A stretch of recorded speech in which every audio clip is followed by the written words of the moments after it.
Yo, what's poppin', man? Welcome back, man. We about to get into why the police can't stop swimmers. You know what I'm saying? Swimmers are people who swerve through traffic and whoa. Yeah. But unfortunately, this is a dangerous thing, so I do not condone it, nor do I say do it. Do not go out here and become a swimmer.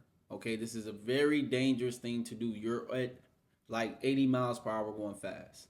Anyways, man, if you're new to the channel, be sure to leave a like, turn on post notification, comment, and subscribe to the channel because your boy going up. Yeah, let's go. Scrolled through your feed and seen those insane videos? Yeah, this Cars nigga. weaving through traffic like they're playing a real-life video game? We're talking about the cutting up in traffic trend that's absolutely blowing up recently, with names like Squeeze Benz and License becoming almost legendary. These guys have some serious driving skills, no doubt. But let's be real, they're also dicing with danger, risking not just their own lives, but everyone else's on the road for those insane clips. So, the big question everyone's asking is, why aren't these guys behind bars already? And how on earth do they always get to drive these expensive cars? Huh? I mean, this is the USA, right? Land of traffic cameras on every corner and cops seemingly everywhere. How do these swimmers, as they call themselves, manage to pull off these runs day after day without getting caught? Let's break it down together in today's video. But first, make sure to leave a like and subscribe to this channel for more videos covering the most famous swimmers. But before we dive into the tricks these swimmers use to evade getting caught, let's take a look at what law enforcement can do to track these guys down, and why it's not as easy as it may seem. First, let's talk about the perception of surveillance. Yeah, the US has a lot of cameras, but are they really the all-seeing eye that can track a specific car doing 100, weaving through 5 lanes of rush hour traffic, and follow it all the way home? The reality is a bit more complex. Think about it. Traffic cameras are often focused on intersections for red light violations or monitoring general traffic flow. The resolution might not always be high enough to clearly identify a license plate, especially at high speeds or in bad weather. Plus, the sheer volume of traffic in major metropolitan areas makes it like finding a needle in a haystack for law enforcement. This boy is doing 84, sliding through traffic. Are you this type of driver? Do you think you can, not that I condone it, but do you think you can do some shit like this? This is wild. This is crazy, y'all. Enforcement to manually track a single vehicle in real time through this network. It takes But one what about turn. general police presence, you might ask? While you might see patrol cars, the resources needed to dedicate officers to specifically monitor for and pursue these high-speed traffic violators across a sprawling city are immense. Police departments have to prioritize calls based on severity, and while cutting up is dangerous, it might not always be the top priority in a city dealing with more immediate threats. Furthermore, the very nature of the offense makes it difficult to address. Cutting up is often a short burst of intense activity. These drivers might engage in the dangerous behavior for a few minutes to get their footage and then quickly blend back into normal traffic or disappear altogether. So we're good. Let's look you get off at the section. Let's hope you get off at the section. Did we lose the cops? Did we lose the cops? Let's get off at the section. Let's get off at the section. This hit and run style makes it incredibly challenging for law enforcement to react in time to intercept them. Even if a report comes in, the individual could be miles away or have already switched vehicles by the time officers arrive in the area. So, we touched on the sheer difficulty of tracking these guys, but let's dig a little deeper into what law enforcement is actually up against when they do spot someone pulling these dodgy maneuvers. It's not as simple as just flipping on the lights and sirens and giving chase. There are a lot of factors that come into play, and police work in these situations is governed by strict protocols designed to protect everyone, not just the officers involved. One of the biggest hurdles are our strict departmental guidelines. Many police departments in the US have very clear rules about engaging in high-speed pursuits, especially for non-violent offenses like reckless driving. The risk of a high-speed chase causing an accident that injures or kills innocent bystanders is a major concern. Departments often prohibit risky maneuvers like intentionally bumping or ramming a suspect vehicle at high speeds unless there's an imminent threat of serious harm to others. This means officers can't always just force these swimmers off the road, even if they have the opportunity. And perhaps the most critical element is the constant risk assessment that officers have to perform in real time. Even if a police officer witnesses someone swimming through traffic live, they have to immediately weigh the potential outcomes of initiating a pursuit. Do they chase after the driver, potentially escalating the dangerous behavior and pushing them to drive even more recklessly in an attempt to escape?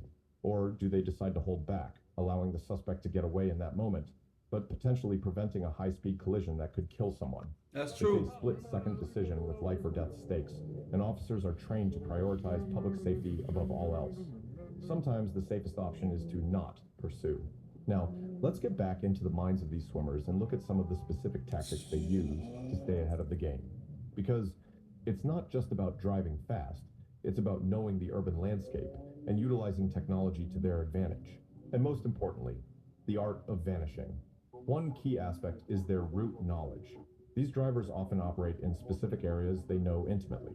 They've likely scouted out shortcuts through residential access roads, pedestrian zones, which of course adds another layer of danger, or even construction sites.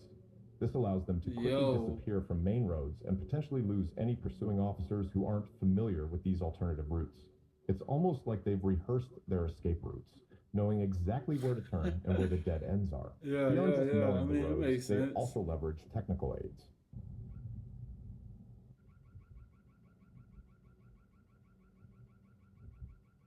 It's highly probable that many of these drivers use radar and LiDAR detectors.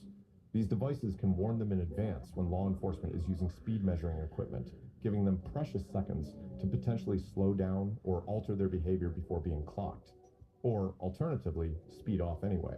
Apps like Waze have become invaluable tools for these individuals. Waze relies on user-generated real-time traffic information, and that includes reports of police presence. This means swimmers can often get live updates on the locations of marked and unmarked patrol cars in their vicinity, allowing them to adjust their routes and avoid areas with a heavy police presence. It's a constant cat-and-mouse game, where technology plays a significant role on both sides. Another important part of how they operate is the prep work. They scope out the highways beforehand. You'll often have other drivers involved, acting like scouts. They're checking out the best spots for their swims.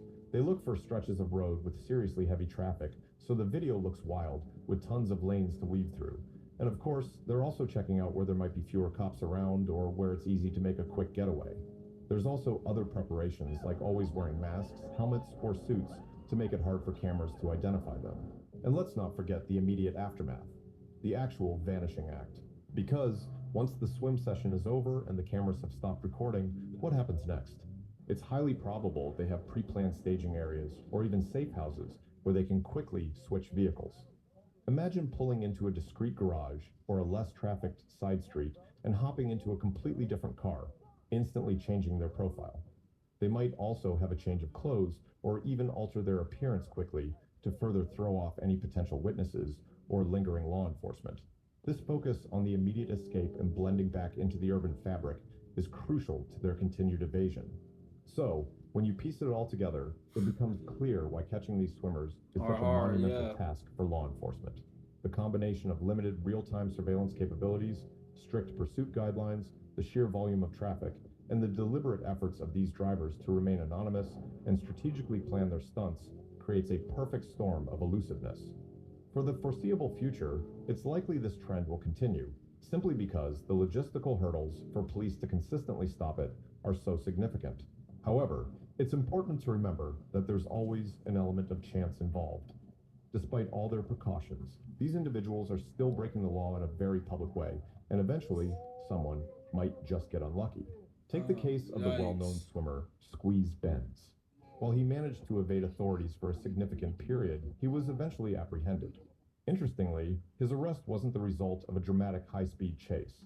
Instead, law enforcement was able to connect him to his online identity through a combination of factors, including his distinctive online presence, and eventually, a traffic stop for a less extreme violation. This allowed them to positively identify him and bring him in. It serves as a reminder that even with careful planning, the risk of getting caught is always there, whether through a stroke of bad luck or persistent investigative work. But what do you think about all this? Is it just a matter of time before more of these drivers face the consequences, or will they continue to outmaneuver the... Yeah, they're going to continue. Hey, man, shout out to y'all who watched the entire video, man. Be sure to leave a like, comment, turn on post notification. I really do appreciate all the love and the support. With that being said, I'll see y'all in the next one. Yeah. Fuck your questions, I'm a boss. I used to take hella losses. Now broke niggas keep your distance. I ain't got...